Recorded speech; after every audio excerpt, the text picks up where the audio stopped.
In fact Ajay, जिस तरह से औरोबिंदो फार्मा के नंबर्स आए और इनफैक्ट आप ल्यूपिन के भी कमेंट्स देखें तो कहीं ना कहीं से वो जो यूएस विजिबिलिटी दिखना, औरों के इतने स्ट्रॉन्ग सेट ऑफ नंबर्स दिखना और फार्मा स्टॉक का चल पाना पिछले कुछ दिनों से चल भी रहा है, क्या ये एक साथ देखा जा सकता है? देखिए, ये सेकेंड या थर्ड क्वार्टर है इन रो। एक्चुअली डॉक्टर रेड्डीज ने 2 क्वार्टर पहले सबसे पहले यूएस मार्केट के बारे में पॉजिटिव बातचीत करना शुरू किया था। उसके बाद लुपिन ने किया।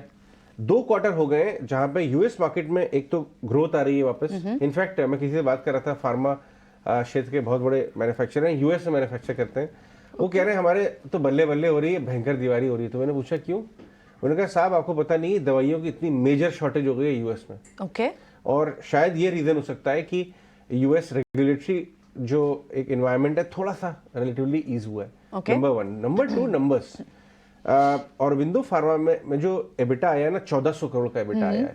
अगर आप देखेंगे औरोबिंदो फार्मा के एस्टिमेट्स अगर आप देखते तो 11.5 से 1250 करोड़ के एबिटा की रेंज थी एक्सपेक्टेशन की, और 1400 के करीब इनका एबिटा आया है। मतलब बीट का मार्जिन बहुत ज्यादा है। Sure. और सारा फोकस इस समय पूरे बाजार का सन फार्मा, डॉक्टर रेड्डीज, टीवीज, इन सब पे बना हुआ है। ये थोड़ा साइडलाइन हो गया, बट मीठे मीठे ये स्टॉक चलता जा रहा है।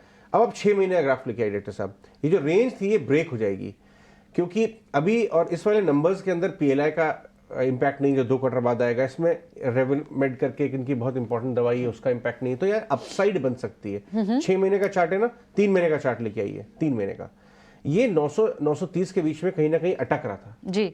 और अब ये रेंज इस तरह के नंबर्स के साथ ब्रेकआउट, ये देखिए, ये इसका टॉप था 930-940, ये रेंज ब्रेक हो सकती है।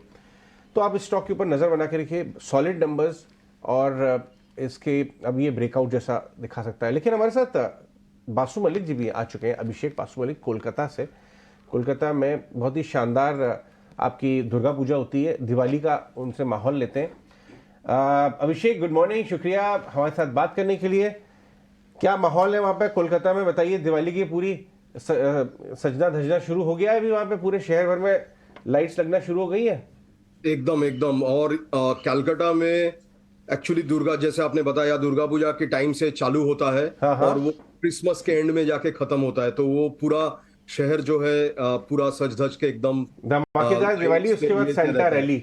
ये बताइए कि यूएस मार्केट में जो जिस हिसाब से ट्रेंड्स बन रहे हैं, कमेंट्री आ रही है, औरोबिंदो, मुझे पता नहीं आप स्पेसिफिकली देखते हैं नहीं, लेकिन फार्मा स्टॉक्स के स्पेशली नंबर्स काफी इंप्रूव होके आ रहे हैं।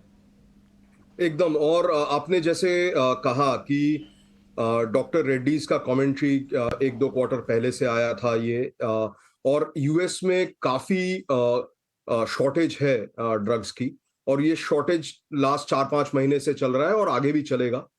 वो पहला एक बहुत बड़ा ट्रेंड है। सेकंड बहुत जो इंपॉर्टेंट ट्रेंड है वो ये है कि यूएस का जो सरकारी पॉलिसीज है, मेडिकेयर, मेडिकेड, उनमें उनका कॉस्ट कम करने का एक बहुत ज्यादा नीड है यूएस गवर्नमेंट को। तो उसके लिए जो एक इम्पेटस है ऑन जेनेरिक्स, सस्ते दवाइयों का, जो ज्यादातर इंडिया से जाता है, वो एक बहुत बड़ा ट्रेंड है, और वो एक लॉन्ग टर्म ट्रेंड है मेरे हिसाब से। तो ये दोनों काफी इंपॉर्टेंट है, और मेरे हिसाब से जो यूएस एफडीए का स्ट्रिंजेंसी या जो प्रॉब्लम्स थे धीरे धीरे, और इंडियन कंपनीज भी अभी काफी समझ गए हैं कि कैसे क्या करना है ओवर द लास्ट 5-6 साल, 10 साल। तो चीजें अभी इंप्रूव होने की उम्मीद है।